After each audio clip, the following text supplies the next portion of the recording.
So, in the last part of the movie, we saw Ellen Ripley take herself out before giving birth to the alien queen. Fast forward 200 years later, and boom, we're in a whole new world. Some scientists on a spaceship are cooking up a clone of Ripley. And let me tell you, this clone looks just like the real deal. Here's how it went down. Back in Alien 3, when Ripley died, these scientists managed to get their hands on some of her blood. With that, they spent 2 centuries figuring out how to bring her back, and they finally nailed it. They made her perfect clone. Ripley's still out cold, but the moment she's fully grown, the scientists dig out the alien embryo that was hiding in her chest when she died. Yeah, remember? Ripley died with an alien inside her. And since her clone was made from her blood, well, guess what? That alien embryo was in the clone too. Now here's the twist. The people over at the Weyland Corporation, they've been obsessed with these aliens for the longest time. They made Ripley's clone just to get their hands on that alien queen, but instead of offing Ripley, they keep her alive for research. And here's where things get wild. This new Ripley, she's not all human anymore. Her DNA is now mixed with that of a xenomorph. So now she's packing her own memories, plus the alien's genetic memories. She remembers her days as an astronaut, how she used to take down these aliens, and how they were created. It's all in her head.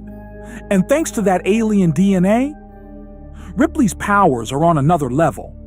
Oh, and get this. Her blood, it's acidic, just like the aliens. The scientists figured some of this out, so they're like, yeah, let's keep her around.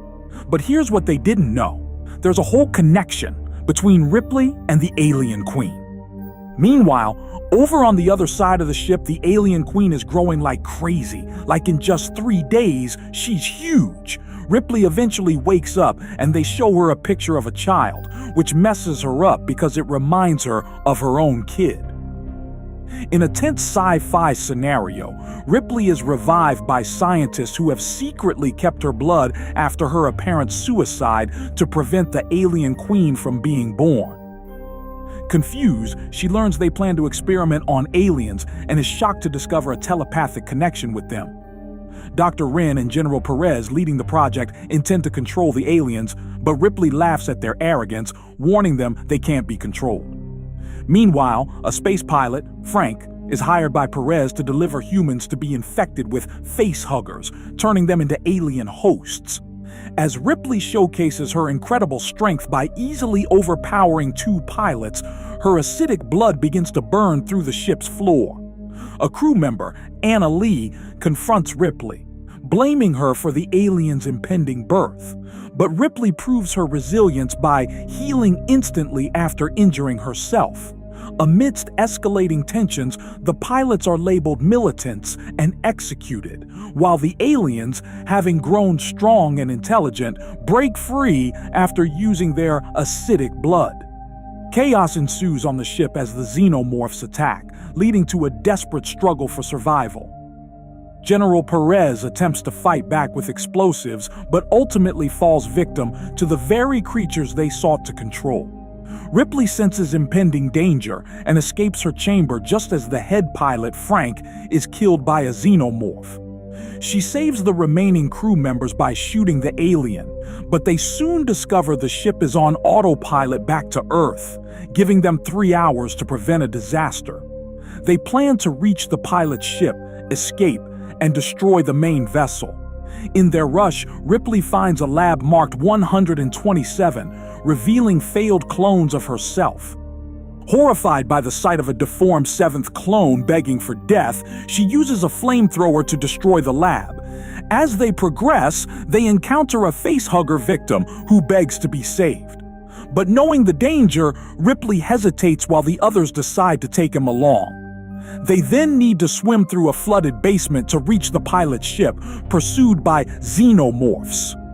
After a struggle, one crew member is snatched away, and they surface in a room filled with facehuggers. Ripley fights off one, and they begin shooting the creatures underwater. After a tense battle, they emerge only to face betrayal from Dr. Wren, who shoots Anna Lee and escapes, leaving the crew stunned. Meanwhile, Christy gets attacked by a xenomorph, suffering severe acid burns while trying to carry an injured teammate. As they climb a ladder, the situation grows dire, with both their lives hanging in the balance. As the crew ascends, Johnner fires at a xenomorph clinging to Christy, who sacrifices himself by cutting their connection, falling to his death to save the others. Shockingly, Anna Lee reappears alive, revealing she's a robot. They quickly devise a new plan to use her tech skills to destroy the main ship. While Anna Lee connects to the ship's system, Ripley senses the presence of the alien queen's brood. Suddenly, she's overwhelmed by xenomorphs and pulled into their depths, forcing the crew to leave her behind as they escape to the pilot ship. On the pilot ship, Dr. Wren reemerges, taking Anna Lee hostage and insisting they not destroy the main ship. The infected crew member, in agony from the alien inside him, lunges at Wren, leading to chaos as the alien bursts out, resulting in a frantic firefight that kills Wren, the infected man, and the newborn alien. Meanwhile, Ripley wakes up in the alien queen's nest, where Dr. Jonathan reveals the queen is giving birth to hybrids, creatures combining human and alien DNA. One hybrid, not recognizing the queen as its mother, brutally kills her and turns to Ripley, who it sees as its true mother, and releases her. As Ripley escapes back to the pilot ship, she finds the launch hindered by an open door. Anna Lee encounters the hybrid, but instead of attacking, it helps her close the door. When it threatens Anna Lee, Ripley intervenes, asserting her bond with the hybrid. In a moment of tenderness, she caresses it, then uses her acidic blood to burn a hole in the window, preparing for their escape. The vacuum of space kicks in, and the hybrid alien gets pulled toward the opening. At first, it's just the pressure, but then, slowly, the blood inside the hybrid's body starts leaking out due to the pull of gravity. The alien struggles, but it can't fight it. Piece by piece, it's torn apart, getting sucked into the void until it's completely destroyed. Here's the kicker. The hybrid's blood wasn't green like a normal xenomorph, it was red, just like a human's.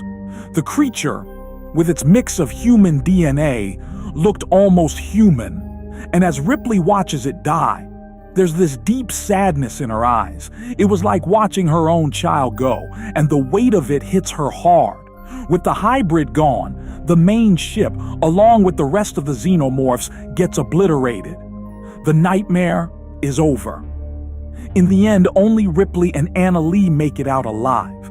They land back on Earth, but it's not the world they knew. Ripley's clone touches down 300 to 400 years after everything went down, but Earth is a total wasteland. In the final scene, we see them standing near what's left of the Eiffel Tower in Paris. The tower is shattered, broken in pieces, symbolizing just how far the world has fallen. And that's where the movie leaves us. Ripley and Anna Lee, survivors in a world that's been destroyed. If you really enjoy our vids and want to help us get monetized on YouTube, hit that subscribe button. Till next time, stay sharp and keep your curiosity alive.